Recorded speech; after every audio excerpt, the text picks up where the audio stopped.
नमस्कार दोस्तों, आज के इस वीडियो में हम भारतीय रिजर्व बैंक से जुड़ी हुई जानकारियों के बारे में जानेंगे। देखिए, ये आपके यूपीएससी सीएससी के सिलेबस में स्टैट्यूटरी और रेगुलेटरी बॉडीज़ जो हैं उसके अंतर्गत आने वाला एक टॉपिक है। भारतीय रिजर्व बैंक के बारे में पर्याप्त जानकारी, परिचय, स्थापना और क्या इसका योगदान है, क्या कार्य है, इसके बारे में थोड़ा सा जानेंगे, है ना।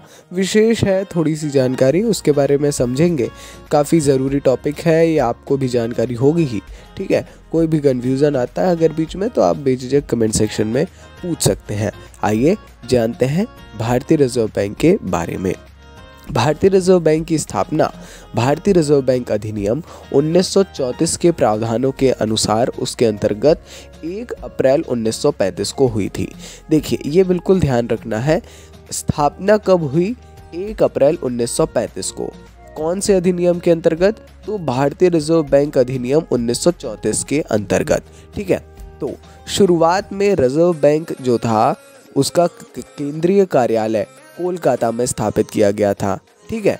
अब इसको कब स्थानांतरित किया गया? तो 1937 में स्थायी रूप से मुंबई में इसको स्थानांतरित कर दिया गया। केंद्रीय कार्यालय वह कार्यालय है जहां आरबीआई के गवर्नर बैठते हैं और जहां नीतियां निर्धारित की जाती हैं। 1937 में मुंबई में तो ट्रांसफ़र किया गया कार्यालय, मगर प्रारंभ से जो है ये एक निजी स्वामित्व वाला बैंक था, ठीक है। एक बड़ा ही जानने का विषय है, निजी स्वामित्व वाला बैंक था।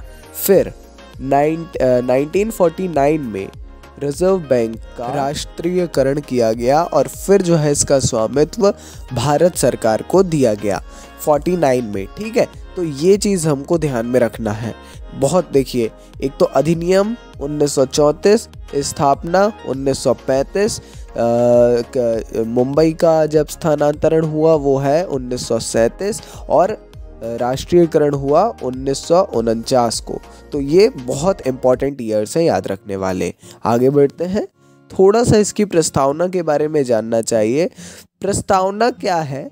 देखिए, प्रस्तावना ये ऑफिशियल वेबसाइट से ली गई exact same word to word match करने वाली प्रस्तावना है, जिसमें हमें ये दिखाई दे रहा है कि क्या कार्य है और क्या इनका जो है इनको क्या करना है। भारत में मौद्रिक स्थिरता प्राप्त करने की दृष्टि से बैंक नोटों के निर्गम को विनियमित करना और प्रारक्षित निधि को बनाए रखना और सामान्य रूप से देश के हित में मुद्रा एवं ऋण प्रणाली को संचालित करना, अत्यधिक जटिल अर्थव्यवस्था की चुनौती से निपटने के लिए आधुनिक मौद्रिक नीति फ्रेमवर्क रखना और वृद्धि के उद्देश्य को ध्यान में रखते हुए मूल्य स्थिरता बनाए रखना। तो ये है आरबीआई की प्रस्तावना। बहुत कम आप देखेंगे कि ये बताई जा रही है कहीं पर भी, है ना। ऐसा ज़रूरी भी नहीं है कि बहुत इंपॉर्टेंट है, बट देखिए आरबीआई की ऑफिशियल वेबसाइट में परिचय में ही, अबाउट अस में ही ये प्रस्तावना है, इनके सभी कार्यों को दर्शा रही है, ठीक है। तो ज़रूर इसको जो है थोड़ा ध्यान में रखना पड़ेगा। अब 4 महत्वपूर्ण कार्य, ये भी इनके जो ऑफिशियल वेबसाइट में दिए गए हैं, इसके बारे में जान लेते हैं। ये भी काफ़ी ज़रूरी है, ठीक है।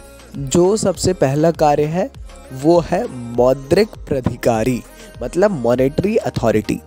आरबीआई मौद्रिक प्राधिकारी के तौर पर कार्य करता है, जिसमें मौद्रिक नीति तैयार कर उसका कार्यान्वयन और निगरानी करना, जिसका उद्देश्य है विकास के उद्देश्य को ध्यान में रखते हुए मूल्य स्थिरता बनाए रखना। ये प्रस्तावना में दिया गया था, है ना। रिजर्व बैंक ये जो कार्य है ये वित्तीय पर्यवेक्षण बोर्ड के दिशा निर्देशों के अनुसार करता है।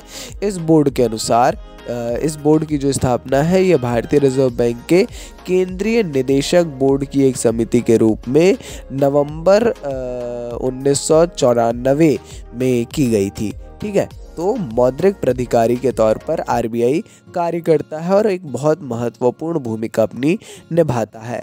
मॉनेटरी पॉलिसी ये एक अलग टॉपिक है और हम इस वीडियो में बता सकते थे, मगर बिल्कुल भी ठीक नहीं होता। कम समय में आधी जानकारी देना कभी भी ये हम नहीं चाहते, है ना। इसलिए मॉनेटरी पॉलिसी के बारे में बिल्कुल आराम से समझेंगे एक अलग वीडियो में, जल्द ही वो भी आपको पब्लिक हो जाएगा, ठीक है। तो एक ये इसका बहुत ही ज़्यादा महत्वपूर्ण कार्य है, और ये समझ लीजिए मौद्रिक नीति एक इतना ज़रूरी कार्य है ना। मतलब परीक्षा की दृष्टि से भी और उस प्रकार भी कि क्या बताएं, तो समझेंगे उसके बारे में। दूसरा जो कार्य है वो है वित्तीय प्रणाली का विनियामक और पर्यवेक्षण। बैंकिंग परिचालन के लिए विस्तृत मानदंड निर्धारित करता है, जिसके अंतर्गत देश की बैंकिंग और वित्तीय प्रणाली काम करती है, ठीक है। तो आरबीआई क्या करता है, ये विस्तृत मानदंड निर्धारित करता है बैंकों के लिए, जो सभी को फॉलो करना होते हैं।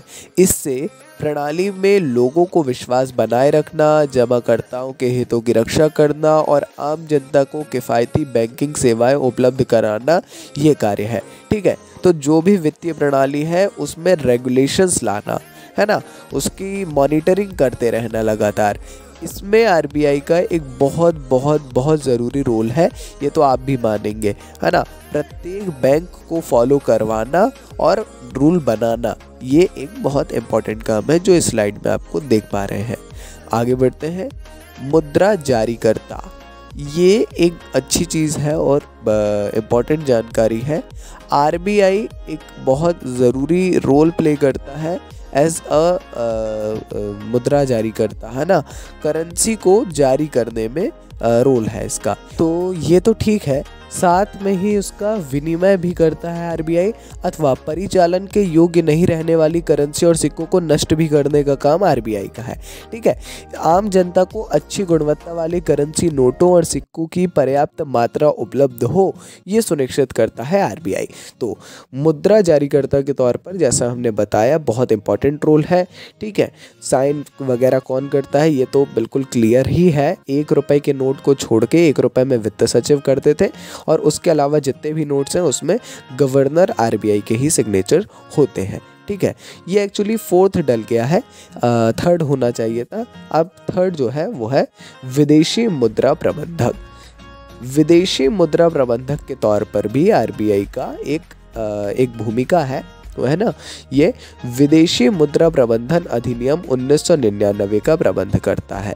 विदेश व्यापार और भुगतान को सुविधाजनक बनाना एवं भारत में विदेशी मुद्रा बाजार को क्रमिक विकास करना तथा उसे बनाए रखना, ये करता है आरबीआई, ठीक है। और उसका उद्देश्य हमने आपको बताया, ठीक है। तो जो भी विदेशी मुद्रा है उसका प्रबंधन जो है आरबीआई के द्वारा ही हमेशा किया जाता है, तो ये भी काफ़ी ज़रूरी है।